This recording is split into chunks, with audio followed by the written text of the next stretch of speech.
Hi again, everybody. This is Lon Whitehead. I'm the creator of the Top of the Stretch horse racing simulation. And today we're going to cover installing a season and the difference between seasons and horse sets. Let's start with the difference between seasons and horse sets. When you buy a season, what you're buying is not only the list of horse ratings and jockey ratings for that year, but you also get a schedule of races that comes preloaded. Uh, for example, let's click on Install Season. If you do that, you're going to see a list of all the seasons that you've purchased that are available for you to install. Now, all of these seasons have a list of races already entered into them that you can start playing using horses that really ran in those races during that season. So if we're going to install 2010, we can open up the 2010 list. We can see all the horses that are included in that. And we can also look at the schedule. Now the schedule for 2010 starts in May because the races that are loaded in these individual years, like for 2010 and the 2015 through 2020, are the Triple Crown races and the Breeders' Cup races. So for 2010, you've got the Kentucky Derby and Preakness that are listed in May, Belmont Stakes in June, and then the full list of the Breeders' Cup races that were held in November that year. So all of those races come with the fields preset, and you can replay the races with the actual lineups. So for example, if you want to look at who was in the Kentucky Derby in 2010, just click on the runners tag. You probably went too quick there. Click on the runners tab by the Kentucky Derby. All of these horses are the horses that were entered in the Kentucky Derby that year. These are other horses that would have been eligible based on their age. Any of these horses would have been eligible to run in the Kentucky Derby, but they were not entered. Now what you can do here is you can also take horses that were in the race out by clicking on them, and you can bring in horses that were not there by clicking on them over here on the left hand side. So clicking on horses on one side or the other moves them into or out of the race.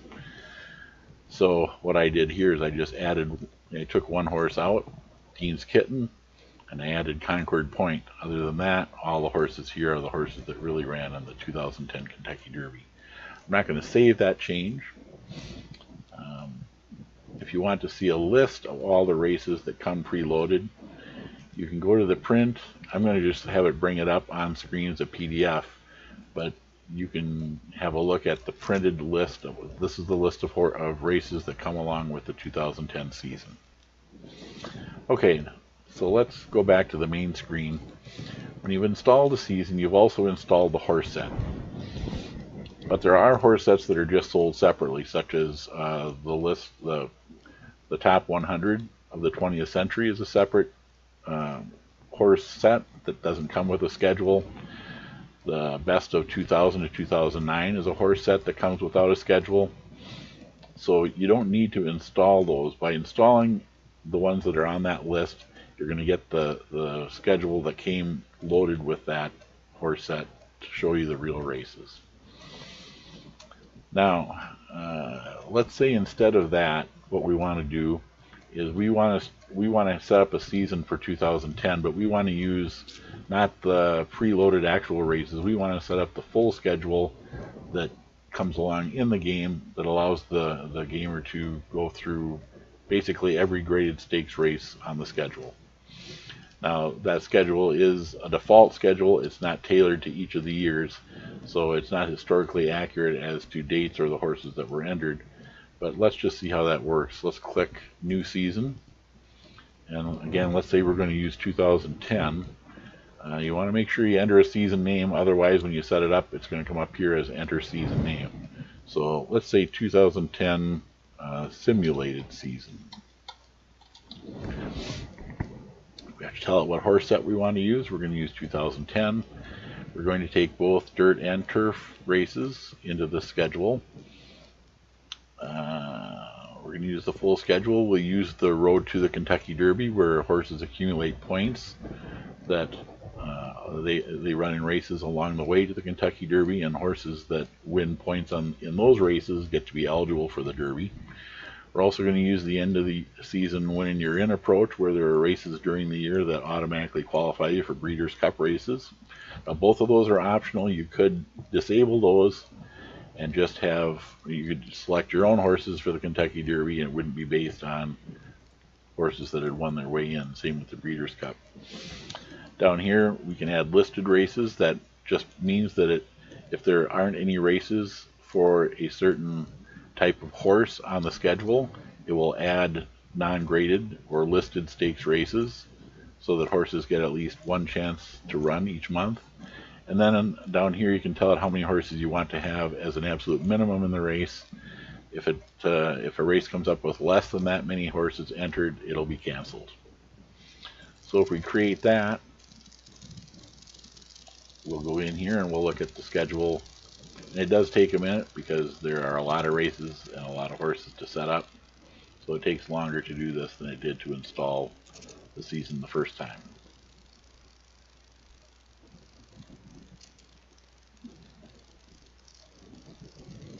And it should be coming up here.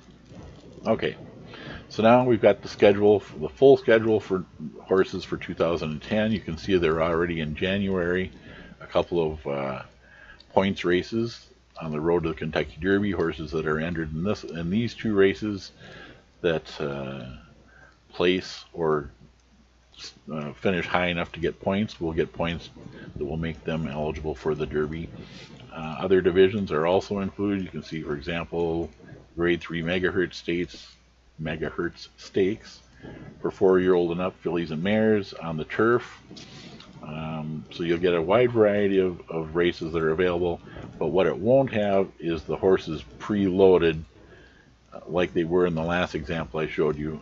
All the races are going to be blank. So if you want to declare a horse for a race yourself, you can do that. Or we'll cover the rest of the season setup in another video. But again, if you want to see the difference, remember that short list, the one-page list of races that came up when I set up the 2010 actual season schedule. Well, this is the schedule when we do it with the default. It's hundreds of races, and there are don't let that be too daunting to you. It's manageable, and there are some tools along the way that help you set up horses automatically for the races, so you don't have to set up every single race. You can declare horses in the races just that you want, and the computer will fill in the rest of the entries appropriately. But that's the subject for a different video. So now we've got the 2010 schedule set up. That's with the real Kentucky Derby and Preakness and Breeders' Cup, and our 2010 simulated season that's got the more full schedule, but the horses aren't automatically entered, and we have to go through and play the season out. Now with the horse sets, like I said, there's a difference between horse sets and seasons. Seasons come with the real schedule, horse sets do not.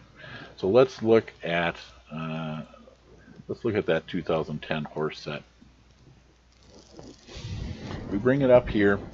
The set itself is over on the right hand side, and it starts being just a list of all the horses alphabetized, and you can sort that list any way you want. If you want to sort it by the type of horse, colts or fillies or horses or mares or geldings, you can do that.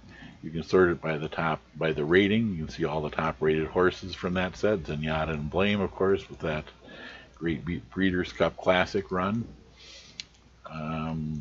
If you want to look at their top dirt rated horses, you can do that. The top turf horses. You can also go up here and use these filters if you want to see the 3-year-olds from 2010. Just click on the 3-year-old filter up here, and if you're looking at horses that probably were contenders for the Kentucky Derby, you want to look at routers rather than sprinters. Click on that filter, and there's a list of all the horses that are eligible by those filters. 3-year-old route horses in 2010. These would be your main Kentucky Derby or Triple Crown contenders, and there's the list. It does include fillies. You can take them out of the sort if you want by just having it be males. So any way you want to look at the horses, you can. Now when you've got this screen up, and it's the edit screen, you can also import horses from any of the other sets that you own. So what you might want to do is, when you're creating a set like this, might want to change the name. I'm just thinking of what we could do.